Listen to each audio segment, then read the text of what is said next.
Hello বন্ধুরা, তোমরা দেখতেই পাচ্ছ এটা পালসার 150। তো এটা চোখ লাইট দুটো দেখতে পাচ্ছ। এখানে আমি গাড়ির চোখ লাইট দুটো খুলে দিয়ে এলইডি বাল্ব দুটো লাগিয়ে এলইডি মাল্টি কালার চোখ লাইট দুটো লাগিয়েছি, দেখতে পাচ্ছ। তা আমি চাবি অন করে তোমাদের দেখাচ্ছি কেমন লাগে।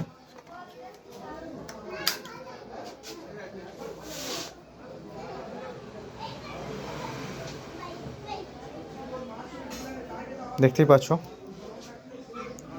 তা আমি হেডলাইটের ভিতরে এটা লাগিয়ে তোমাদের দেখাচ্ছি কেমন লাগছে তোমরা নিশ্চয়ই আমাকে জানাবে।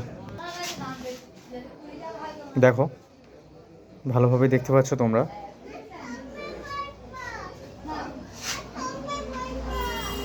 লাইটে আসে বলে খুব একটা পরিষ্কার দেখা যাচ্ছে না, অন্ধকারে গেলে ভালোই বুঝতে পারবে। আমার তো খুবই ভালো লাগছে, তোমাদের কেমন লাগে তোমরাও জানিও।